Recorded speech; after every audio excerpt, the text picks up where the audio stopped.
Hello guys, हमारे YouTube channel में आपका स्वागत है। फ्रेंड्स, मेरा नाम है राकेश सैनी। दोस्तों, हम जो श्रृंखला चला रहे हैं बायोलॉजी की, आज चौथी क्लास है। बहुत ही शानदार क्लास एनसीईआरटी बेस से होगी ये। दोस्तों, आपसे निवेदन है हमारी वीडियो को अपने दोस्तों में ज़्यादा से ज़्यादा शेयर करें और हमारे चैनल को सब्सक्राइब अवश्य करें। चलो स्टार्ट करते हैं आज का टॉपिक। पहला टॉपिक है digestion. Start in mouth cavity. कहने का अर्थ, डाइजेशन जो स्टार्ट होता है सबसे पहले कहाँ होता है? माउथ में होता है। माउथ मतलब मुंह में। अब बात कर लेते हैं ये माउथ कैविटी। इसमें जो पाचन होती है, ये भोजन का जो पाचन होता है, ये कार्बोहाइड्रेट का पाचन शुरू होता है यहाँ से। Carbohydrate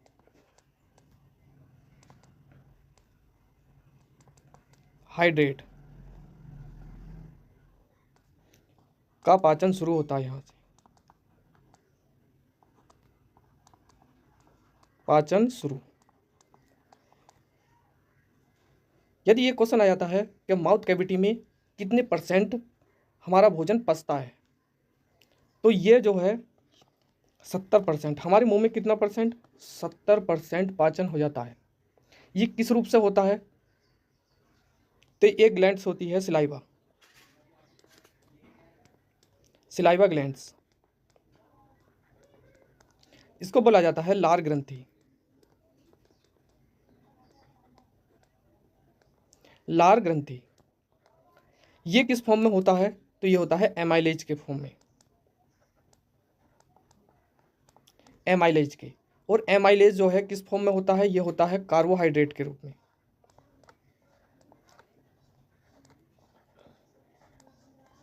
carbohydrates.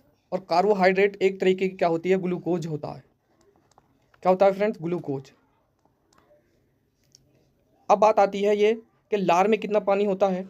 तो लार में ये माना जाता है कि 99% पानी होता है, जबकि 1% में क्या होता है? एंजाइम होते हैं। क्या होते हैं फ्रेंड्स? 1% में एंजाइम।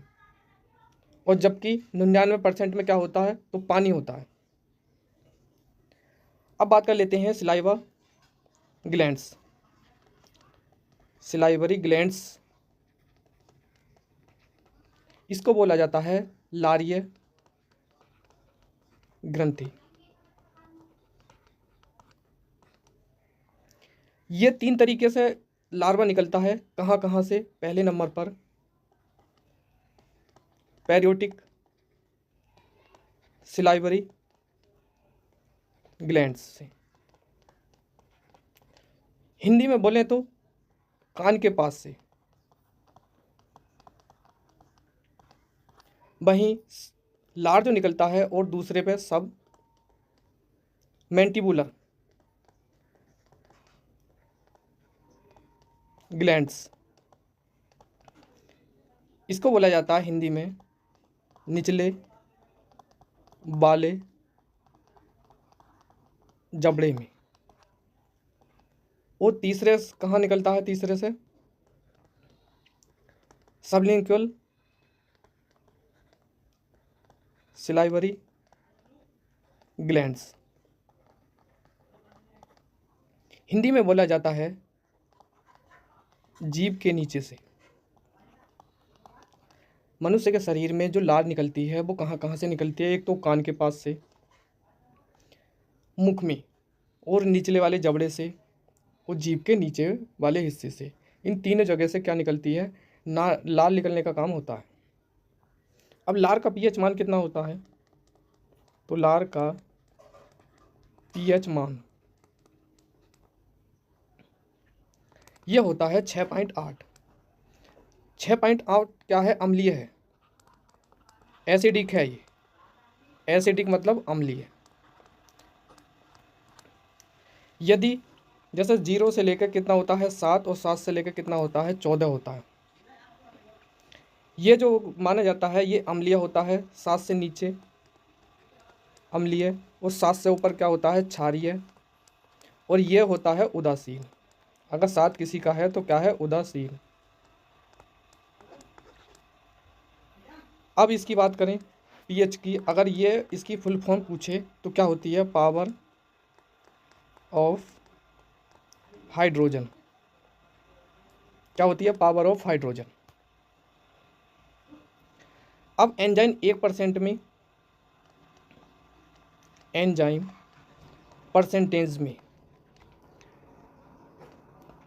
किस रूप से होते हैं, दो तरीके से एंजाइम निकलते हैं। एक तो सिलाइवरी एमाइलेज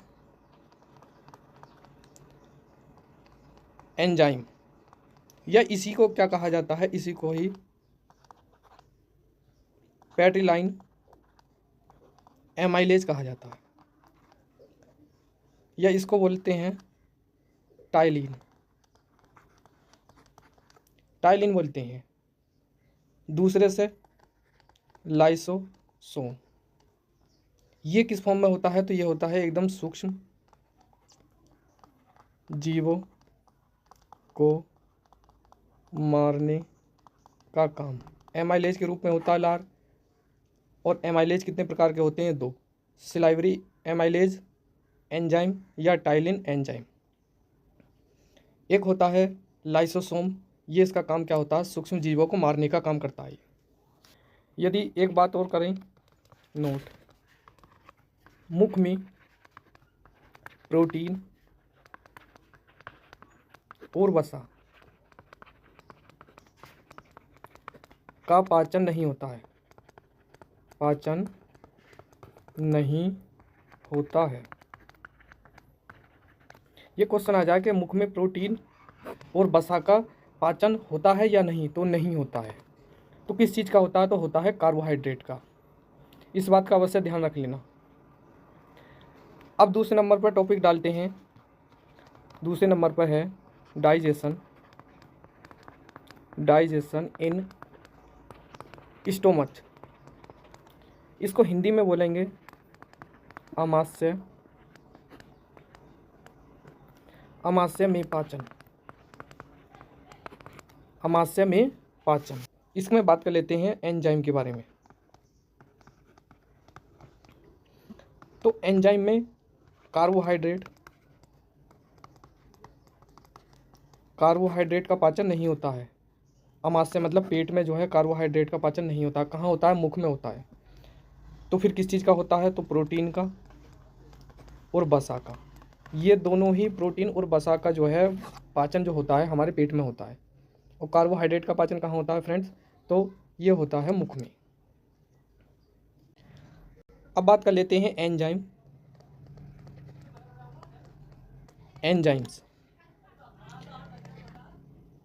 एंजाइम पेप्सिन होता है एक, दूसरे नंबर पर होता है रेनिन, और तीसरे नंबर पर होता है गैस्ट्रिक लाइपेज। अब इसके कार्य देख लेते हैं। तो पेप्सिन किस फॉर्म में होता है, प्रोटीन की फॉर्म में होता है। और प्रोटीन क्या होता है, अमीनो एसिड होता है। वहीं रेनिन की बात करें तो 0 से लेकर 8 वर्ष के बच्चे उम्र के बीच बच्चों में पाया जाता है। कह सकते हैं इनमें बच्चों में पाया जाता है। रेनिन कहाँ पाया जाता है, किस में पाया जाता है, तो छोटे बच्चों में। पेप्सिन किस फॉर्म में होता है, प्रोटीन की। और प्रोटीन क्या होता है, एक अमीनो एसिड होता है। बात कर लेते हैं गैस्ट्रिक पेप्सिन की। ये क्या किस फॉर्म में होता है, तो ये फैट के फॉर्म में होता है। फैट मतलब बोले तो फैटी एसिड के रूप में।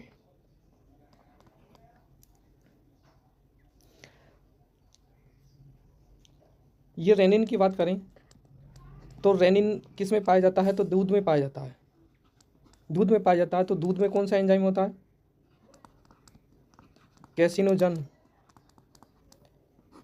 कैसिजन। इसको ये किस फॉर्म में होता है, तो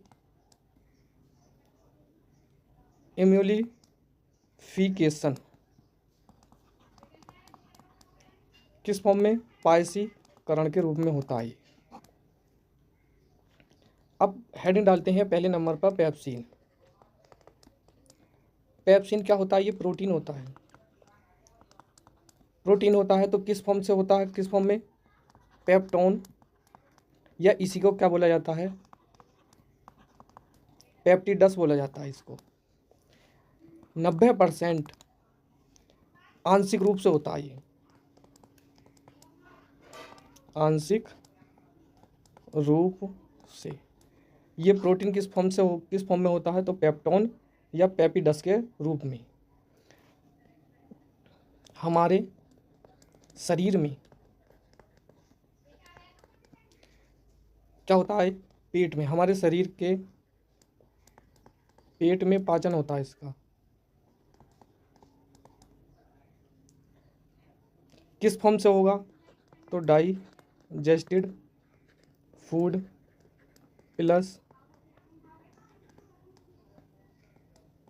इनडाइजेस्टेड फूड। ये डाइजेस्टेड फूड भी हो सकता है और इनडाइजेस्टेड फूड भी हो सकता है। इसको चेंज करने का काम कौन करता है, तो काइम करता है।